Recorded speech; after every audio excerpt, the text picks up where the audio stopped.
A guy named Calvin Wagner gave that to me when I wanted to learn how to ride bulls when I was 11 years old. And that's how he sent me home with a pair of spurs and that bucking barrel, and that's how I got started. And but what's kind of cool about that barrel, we was brought up in conversation how many world champions have been on that barrel, you know, from Adriano Moraes to Justin McBride, Cody Lostrel, J.W. Hart. Let's get it on, Jethro. Come on, Jerome. Come on, Jethro. Keep it humping. Out of boy. Yes, sir. Pay the man. Oh, my. Get up.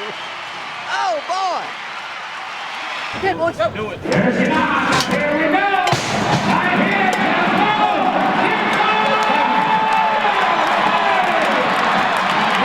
A little small for Jerome Davis. Let's see if he can ride him. Down to the left. Good start. Yeah. Get a hold. Foot came up. Got it back down. Come on, Jerome. Out of boy. Give him the money. Wow. What a bull ride.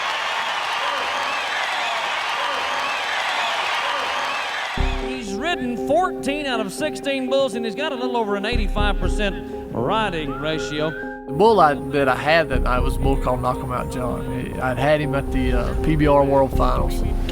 And the bull had hit me in the face before, so he would get me in my arms, so I knew I had to really emphasize on staying out over him, just don't get me rocking. And it was working good. I had him gathered up, and I was riding him around there. But what happened was I kind of got to sit down just a little bit and try to spur at him a little bit. And when I did, he didn't like that. He jumped forward. When he jumped forward, he kind of picked me up and got me up that time. And when he did, he brought me down and hit me in the temple. And when he did, it knocked me out. Well, me being knocked out, I went over his head and just dove in the ground like diving in a swimming pool without my hands in front of me and broke my neck. Folks, immediately on the scene again, the Justin Sports Medicine team led by Dr. J. Pat Evans, Dr. Tandy Freeman, Dave Lammers. He said, Tiff, I can't move my legs. And I said, well, you're just stunned. And he said, well, y'all take my glove off. And he said I already pulled it off. You know, you didn't think about this being the way it was going to end. I remember the doctor coming in and telling Jerome, he said, Jerome, I got some bad news. I said, well, what you got? He said you're never gonna walk again. And I said, so you're telling me that I'm not gonna ride bulls again? And I thought, oh, bless his heart. He's not, you know, he didn't even hit him, you know. He was just that concerned about that was his last bull ride.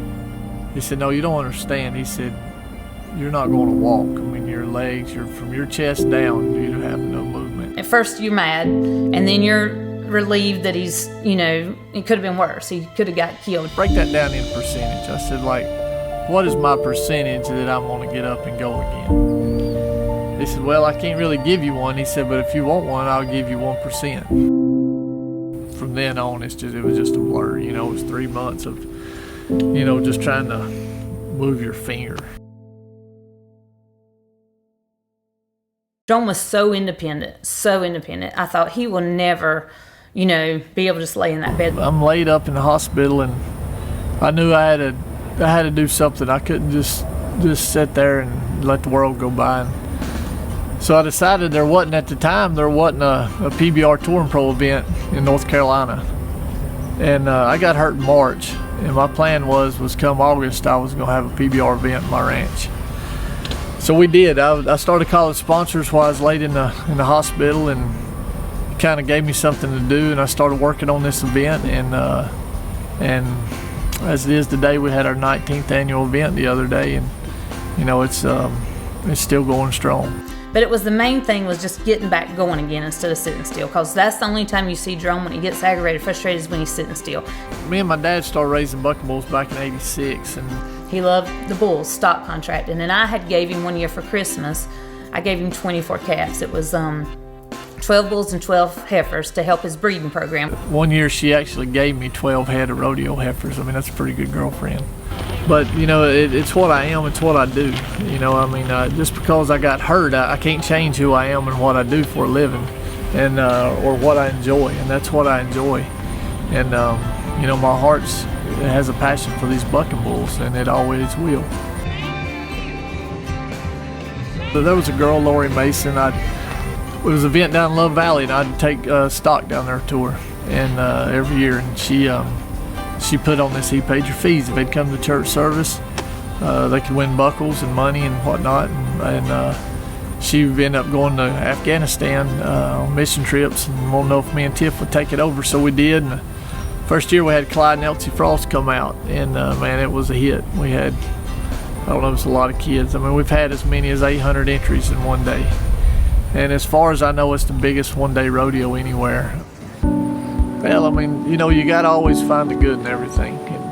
And that's me. Whenever I get to really thinking about it, you know, if I get down and out and I go, man, you know, the day really kind of sucks. But if you don't have to look real far. Somebody's got a lot worse off than you do. And I was at we do a deer hunt for guys in wheelchairs. And man, when I go to that hunt every year, it makes me feel good when I leave there. You know what I mean? Them guys, I see guys that's a lot worse off than I am, with a lot better spirit. And I think, yeah, that's what it's about.